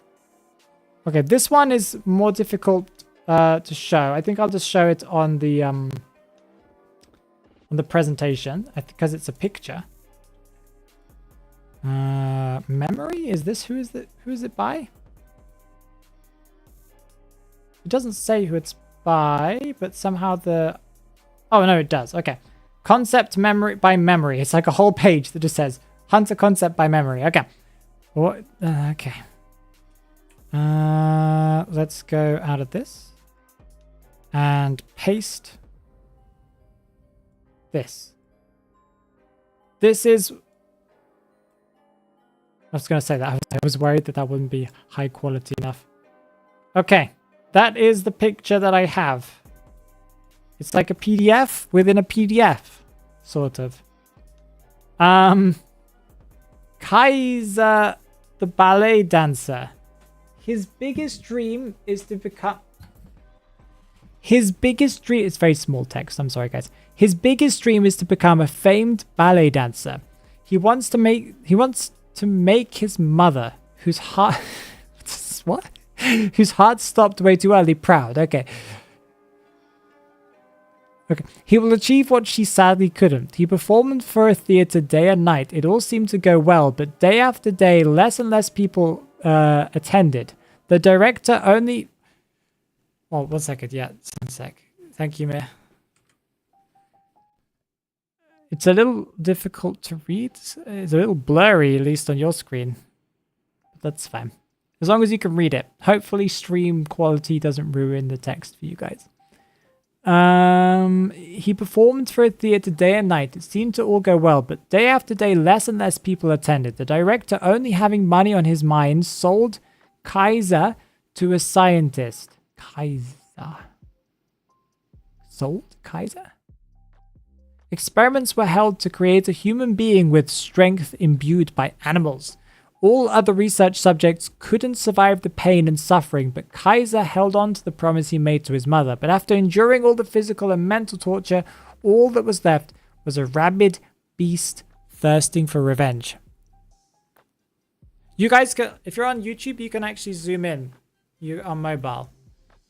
If you want to. It's blurry. The text is blurry anyway, because that's just the quality of the image. But yeah, YouTube has the ability to zoom in, so have fun, guys. You're gonna have to, like, see it like that. If I go full screen, it will cut off some, so have fun, guys. I'll leave it like this because it means you can see a little bit more. Okay. External traits, graceful dance. Effects that slow down interaction and movement speed are reduced by 70% in human form and by 30% in fox form.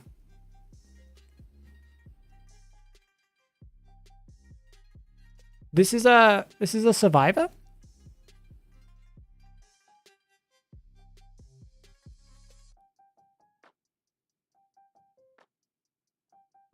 Is this a survivor or a hunter? Oh, it has presence, so it's a hunter. Okay. Effects that slow down interaction. So he doesn't get slowed. Okay. Beast within. Kaiser's trauma left his body and mind in a horrendous state. His body can change into that of a ravaging fox. The human form is slow but has a fast stun. The fox form excels at chase and moves fast but has a slow stun recovery. Yeah.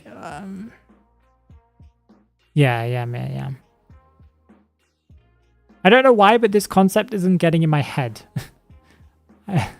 Like, I can't see this character. Not sure why. I just can't see it in my head. I can't play it, if that makes sense. I guess maybe when we get to the abilities and not the passives, I'll start to understand. Okay. Zero presence. Transformation. Can transform into a fox for 35 seconds. Whilst in fox form, loses heartbeat radius and red light. Can jump over dropped pallets. Okay, that's kind of cool. I guess depends on how fast. Survivors get a sound notification when transferring into fox form and human form. The sounds are different. Okay, so survivors get a notification when this happens. Okay. After missing 3 attacks or after hitting a survivor and the attack recovery finished, automatically transform back or after duration ran out. So if you miss an attack 3 times or if you hit a survivor or the timer runs out, you get put out of fox form. Okay. And fox form excels at chase but has slow stun recovery. Okay, that's good to know. Strong body. Kaiser can dash forward when propelling himself off an obstacle while in fox form. Recharge 17 seconds. So he can like dash a little bit when propelling himself off of an obstacle. Oh, so like Night Watch, but he has to push himself like a short Night Watch. But you have to use it in the way like an elbow pad. I guess it's like an elbow pad. Okay, it's like an elbow pad. A short elbow pad. Okay, that's kind of cool. First presence, Nightmare. When a survivor is placed on a rocket chair, all the survivors that are decoding will randomly get calibrations in addition to the normal decoding calibrations. Decoding and Nightmare calibrations can never happen at the same time. Okay, there's at least 1 second between them. Missing calibrations will increase the level of debuffs. we had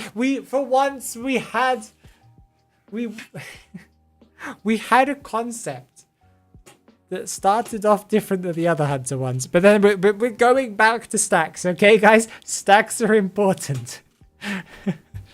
Missing calibrations will increase the level of debuffs on the survivor by 1. Level 1, decoding healing speed reduced by 2%. Level 2, movement speed, vaulting speed reduced by 2%. Level 3, decoding healing speed reduced by 2%. Level 4, movement vaulting speed reduced by 3%. Level 5, decoding healing movement speed, vaulting speed reduced by 5%. Perfectly completing this calibration will lower the level of debuffs by 1. If a survivor finishes the cipher and the level is 4 or 5, the survival level would increase to 3. Okay. It's like an elbow pack, kind of like a blight dash. Yeah, it's like it's half the range of a Night Watch dash, so that's not too far. It's like more like it's like a double blink. Well, maybe triple blink. It's like a triple blink distance where you use an elbow pad. Okay. Nightmare calibrations. Can I go down? Or yeah, you guys can see a little more than I could. Oh, that's it. Okay. Okay. Strong body. Recharge time decreased to 13 seconds. So, oh, it was 17 before. Okay, so you can use your dash a little more often. Okay. Full presence. Ambush.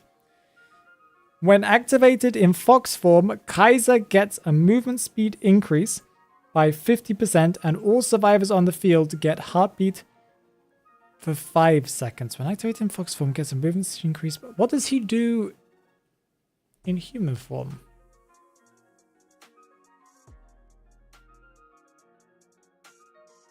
Oh, he's just a little bit immune. Okay, he gets affected less in human form. Okay. When activated in fox form, get movement speed increased by 50% and all survivors on the field get heartbeat for 5 seconds. So you get a 50% movement speed increase when you're in the fox form. That lasts for 35 seconds or until you miss 3 attacks or hit a survivor. Okay. Okay, that's interesting. 50% speed is pretty speedy. It is, yeah. It's essentially 50% movement speed until you hit someone.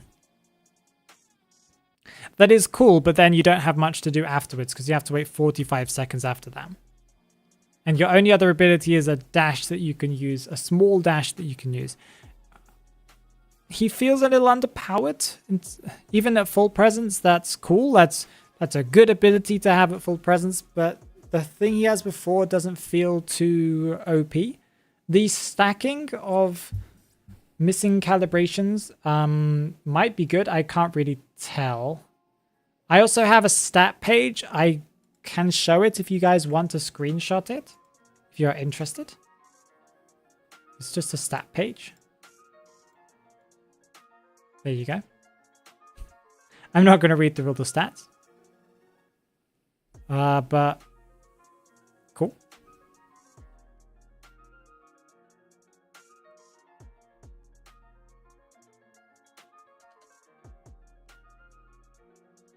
Yeah, I think the calibration stack thing felt a little weird, didn't it, man? It felt a little kind of out of place. It's like they were trying to kind of create a way. They created the Fox idea, and then they were like, but oh no, we have no cipher pressure. You don't need to have everything in the game to make the character viable.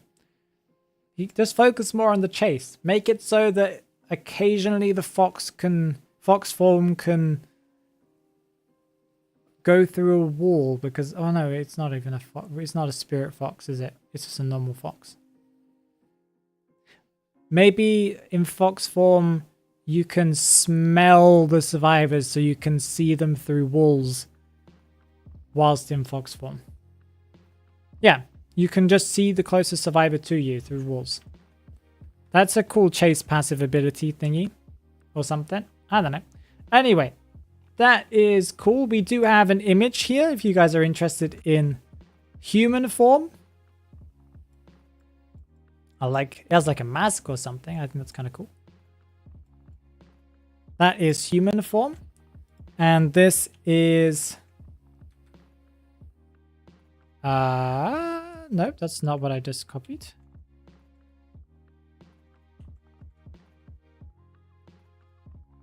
It refuses to copy for some reason. I'm literally manually clicking copy and it doesn't like it for some reason. Okay, you guys can't see the fox form. Uh-oh. Actually, no. You know what I can do? I'm going to force it to work by screenshotting it and putting the screenshot in. There you go. I took a screenshot of a screenshot. And then what's that got to do with the be a ballet dancer? That is a good question. That's very IDV though. IDV likes to say like, hey, we got opera singer, but she hasn't got anything connected to do with opera singing. So I think this would work, you know?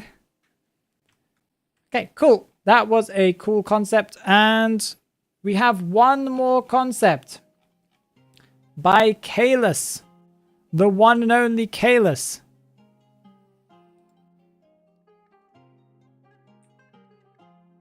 Okay. I might have to change sides here. Oop. I don't know why it decided to go the other side all of a sudden, but that's, you know, it did what it needed to do. There we go. I think it's all good. Okay. So let's talk about Kalis's concept that is called... Scrolling. It's not called scrolling, okay. Name is Yuzu Shimizu. Occupation, chef. Nationality, Japanese, Vietnamese. Pronouns, they, them, or they have pronouns. Okay. Roles, assist, difficulty 2.5. Item, wok. Okay, I'm okay. I'm prepared to be happy and excited about this. This sounds cool. So, item, wok. Such as a fish needs to swim or a boar needs to traverse the plains, my love for cooking is as essential as breathing. They spawn into the game with a wok with 100% durability, and you guys know how overpowered woks can be in a combat. Each usage of the wok takes 25% durability and 2 ingredients once used up. They can... Okay, I'm already getting ideas. They can use the wok to cook dishes according to ingredients they forage around the map. To cook a dish, the wok just needs to be tapped once and a menu will show up with all the ingredients the chef has. A function similar to Smiley Face's equipping parts on his rocket. Okay. After tapping what ingredients to be added to the wok will be tapped again and the chef will go into an animation, similar to barmaids mixing. The dishes the chef creates will either give themselves or another survivor buffs. They can be given like how barmaid hands other drinks, but anyone can eat them. So there's no like, oh, this one has alcohol. Okay. Dishes created by the chef also have a freshness meter. It will show up as durability, but it won't disappear once the freshness meter is all gone. When dishes lose their freshness, their effects will be cut by 25% and will be less effective. Okay, this is cool. Okay, I like this. So let's just understand what we've already said. So the survivor has a wok and they have ingredients that they have to, I think they said pick up around the map. I don't know. And you can put these ingredients together and they'll give, and to cook them. And then you can give this meal to another survivor or to yourself and you'll get a buff of some sort. That's kind of cool. The food that you cook becomes less effective if you have it for a long time. That's cool. That's cool. The chef is also able to use the wok as a weapon. Wait, is this showing here? Yeah, it doesn't show. Yeah, it does. The chef also is able to use the wok as a weapon. By holding down on the wok icon, then swiping in a direction, like Antiquarian's stick, they are able to stun the hunter for 3 seconds.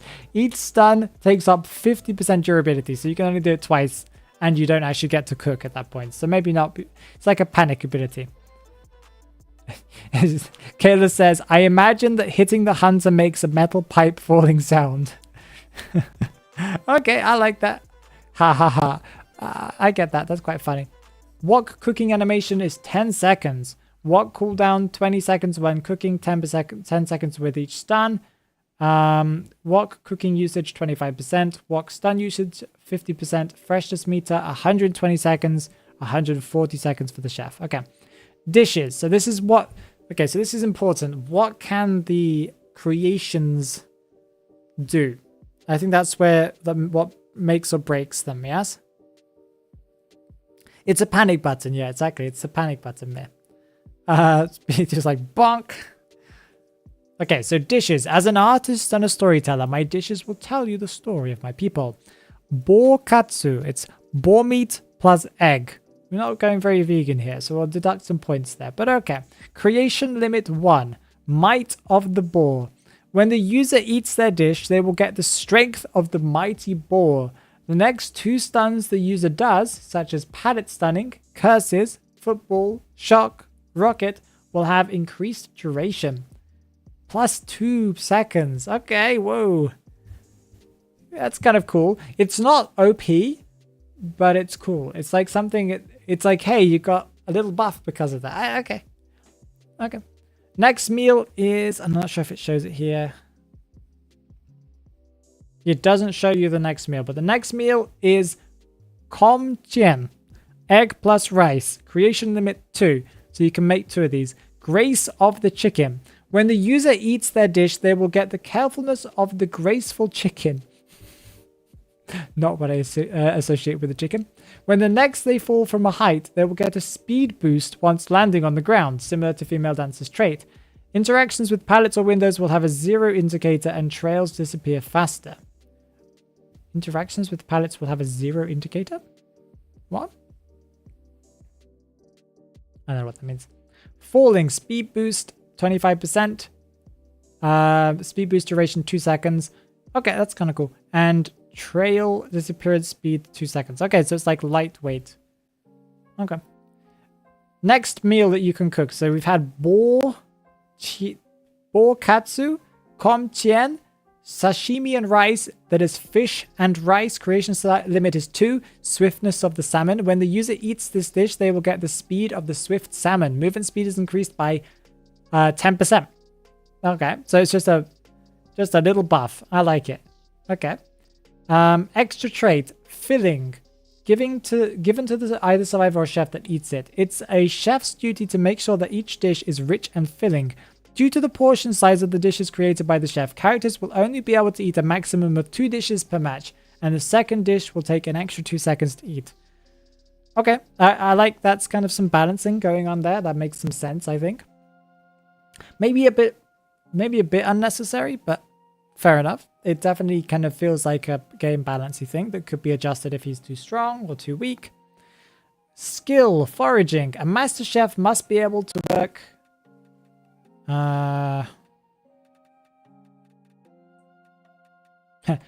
you guys get to see this that is 100% connected to a chef. Skill, foraging. A master chef must be able to work with any ingredients they're given and bring out their full potential each dish. The chef is known for being able to find the freshest ingredients to use in their cooking. By searching lockers, they are able to obtain 2 ingredients used to create their dishes. No dupes. When walking up to a locker, they are given the option to search in the locker for ingredients or hide in it. Searching a locker takes the same amount of time as searching in a chest and will have a... Maybe that should be shortened. Maybe it should be more like an instant thing, but okay. And we'll have a special... Because that's like 10 seconds to cook.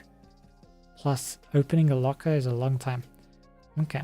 Or opening a chest is a long time.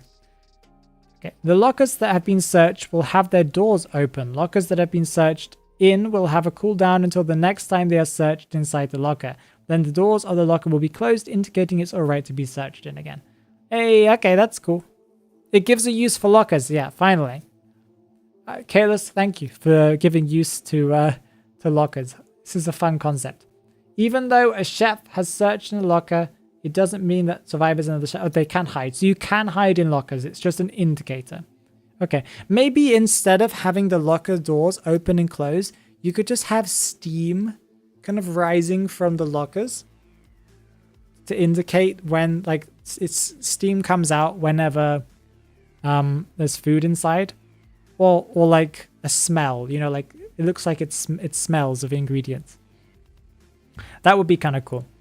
Anyway, trait, perfectionism. In order for my dishes to be perfect, I must do everything with a sense of graceful tediousness. The chef sees their dishes as a craft and doesn't want to mess up. When decoding ciphers or healing, calibrations are 20% more frequent. Oh, okay. You gave me an S-tier accessory concept, cornucopia. Back then, the cornucopia was a sign of abundance. When I was younger, my family had nothing, and when I was given a chance to better my family, I was left with the abundance of hatred to those who belittled my craft and my family. That's a description. It replaces locker interaction skills and cooking animation. When searching a locker, they will have a different animation. A locker will be a bounty fresh of fresh vegetables and fruits that spill out of the locker when searched, instead of just the doors being open. When cooking, it will create a different effect for each dish. Okay, you've given me all the descriptions for that. Essence concept, inspiration from the menu. Yuzu is a chef from... Okay, this is cool. I'm gonna skip all of the cool concepts of skins and stuff, and I'm gonna go directly to the backstory. So, this amazing character. Yuzu was born in a poor family. Their mother, Vietnamese, taught them everything she knew on cooking and passed away at a young age. With their father, Japanese, who was not, his name is not Japanese, that's right, that's his nationality, who was injured from fighting in the war, they were the leader of the house and took care of their ill father and younger siblings. A daimyo who was looking for a person, I'm sorry I don't pronounce that, I would love to know though, who was looking for a personal chef, scouted out Yuzu, who was known in their town for their cooking. They accepted the offer, hoping that they'd get the money needed to support their family, but instead was met with the skills extorted from the daimyo's personal gain. Not only that, the reason why their family and the people in the village were drowning in poverty and sickness due to the greed of the daimyo, and then became the cause of Yuzu's family passing away. Yuzu, angered at the lack of appreciation for their skills and the mistreatment of the people they love, was able to escape the manipulative daimyo's grasp and is on the search to find someone who understands the true meaning of the art of cooking. Please cook for me. I'm hungry. Okay, and we have a description. We could possibly get an AI to create something of this description. Wait, maybe I can. Actually, I'm not sure if I have. Without a VPN, I don't think I have access. Okay, so I think Mir said that the chef is what's it called? Was it called the chef? Yeah, chef was the winning entry, was our #1 entry as far as I understand. Mir, am I correct about that? I did, Careless. It was fun to read. I have to go and eat now. Perfect timing, perfect timing. Enjoy your food, Careless. That was a really cool concept. Well done, guys. I really enjoyed it. It was kind of funny to see the hunter concepts all were so incredibly similar in how they worked. Dreamer was winning hunter, chef was winning survivor. Okay. That's really cool. My favorites, I don't know which ones my favorites are. I definitely liked the concept of the chef was very cool. And I really liked the construction worker. That one got stuck in my head as a cool one.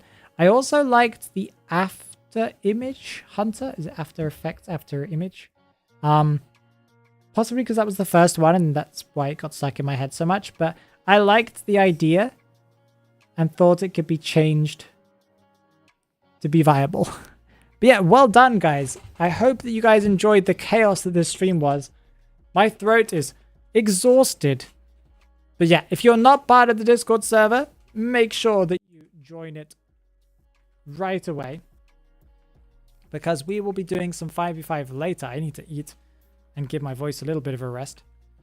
But yeah, it's definitely nice. And it was nice to listen to while I made the house. Congrats to the winners. Your concepts are great. They were really great. I agree with that.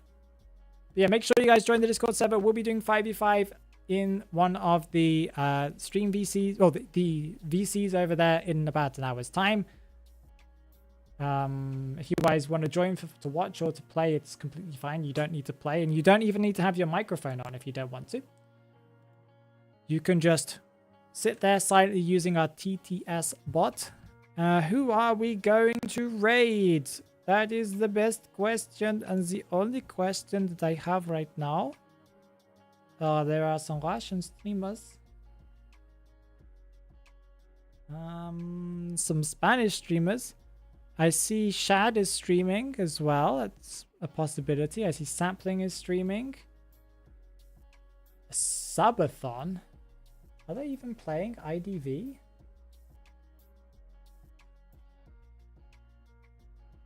They're sleeping? So maybe we shouldn't raid them if they're sleeping. Let's go and raid Aya VTuber. Yeah, Aya VTuber. I think she's a VTuber, guys.